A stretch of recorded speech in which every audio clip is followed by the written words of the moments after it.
MSC Cruise Lines, they've taken possession of their newest cruise ship. Celebrity Cruise Lines, they have canceled a cruise.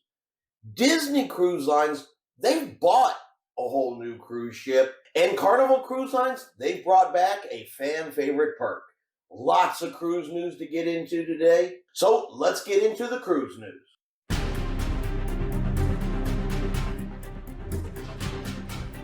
Chris here with High Seas Cruising, and welcome to today's video. All right, we're going to start off with MSC Cruise Lines.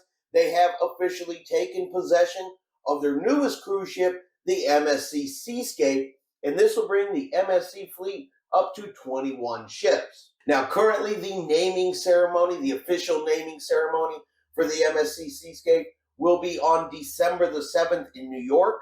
Once that is completed, she's going to reposition down to Miami and do Caribbean sailings there for her inaugural season. So Celebrity Cruise Lines, they have canceled the April 7th repositioning cruise for the Celebrity Eclipse. So guests booked on this 16-night repositioning cruise. It was going to reposition from Chile, there in South America, up to Los Angeles, California. They have already been notified of this cancellation, and Celebrity was, they were a little bit vague on the exact details of why it was canceled. And the explanation they gave was it was to accommodate the upcoming 2024-2025 cruising season of the Celebrity Eclipse. And that is the only real reason that they gave for this particular cancellation. So it looks like the Celebrity Eclipse may be going somewhere other than Los Angeles.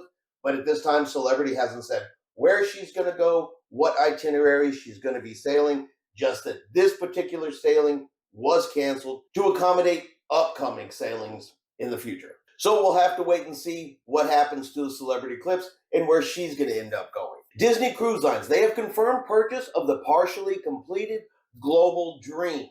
So Global Dream was originally supposed to be for Gentry cruises, which of course they went bankrupt while the ship was still under construction. It's about 75% done. And up till the purchase by Disney, the fate of the Global Dream, it's kind of been up in the air. They were waiting to see if somebody was going to buy the ship, or there was even the possibility that it was going to end up going to scrap if nobody bought it. Well, Disney has confirmed purchase of the ship. Now, of course, Disney is going to finish the ship, but there is going to be some redesign. They've got to make changes to make it, to add the Disney Cruise Line iconic touches and features. Of course, it's going to have the Disney Cruise Line paint scheme. They are going to add the Disney Cruise Line funnels, the red funnels with Mickey Mouse on the side. They're going to add those as well, plus all of the other Disney touches, adding all of the Disney theming to inside the ship as well as to the outside. Now, as of now, no name has been given to the ship, so we don't know what Disney is going to name the ship.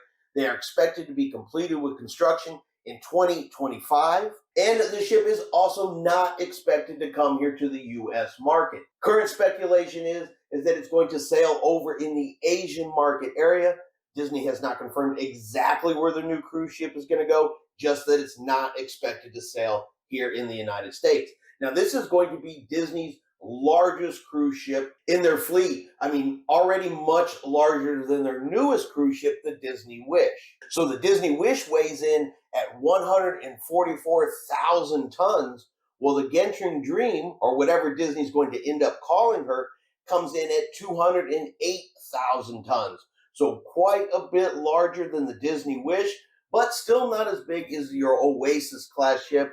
For an example, the Oasis of the Seas from Royal Caribbean comes in at 226,000 tons. So smaller than an Oasis class ship, but much larger than their current new vessel, the Disney Wish. Now, this new cruise ship is expected to hold about 6,000 passengers at double occupancy, but at full occupancy, meaning the entire ship is full, it is capable of handling 9,500 passengers. So that is a lot of people on board the ship, just to kind of give you an idea of how big this ship is going to be. And finally, Carnival Cruise Lines, well, they're bringing back another fan favorite perk. They are bringing back Faster to the Fun. So starting December the 1st, you will once again be able to purchase Faster to the Fun for your upcoming Carnival cruise. And if you have a cruise booked, after December the 1st, starting up to this weekend, you should be able to go on Carnival Cruise Line's page and once again be able to purchase it starting this weekend for those cruises starting after the 1st. Now, exactly what day that's going to become active, what time it's going to become active, Carnival was not real specific on that, just that it should once again be available this weekend for cruises after December the 1st. And remember, you can usually only purchase that about 90 days prior to your cruise. So if you have a cruise in April, May, June, into 2024, you're not going to see it right away. This is just going to be for cruises after December the 1st that are, say, 90 days or less. We'll be able to see it right away. But it is going to be back for all sailings effective December the 1st. Now, as far as pricing goes for Faster the Fun, well, that really all depends. That depends on the cruise ship you're on. It depends on the length of the cruise, and it depends on the itinerary. It's just not one price. It varies from ship to ship. So you'll have to look at your specific sailing to know specifically what it's going to cost. Now, if you're not familiar with Carnival's Faster to the Fun program, I'm going to go ahead and put up a slide here showing you what the perks of Faster to the Fun are, so you can take a look at them and decide for yourself, is it worth it or is it not worth it to purchase it? So you get priority check-in and embarkation to begin the cruise right away without long lines. Immediate access to the stateroom regardless of embarkation time. Early delivery of luggage to get settled in right away. Dedicated line at guest services to resolve issues more quickly. Priority dining time reservations, including for specialty restaurants. Priority tender access in ports that use water shuttles rather than docks, and priority disembarkation at the end of the cruise. Now, a lot of these you get simply with loyalty levels on Carnival too.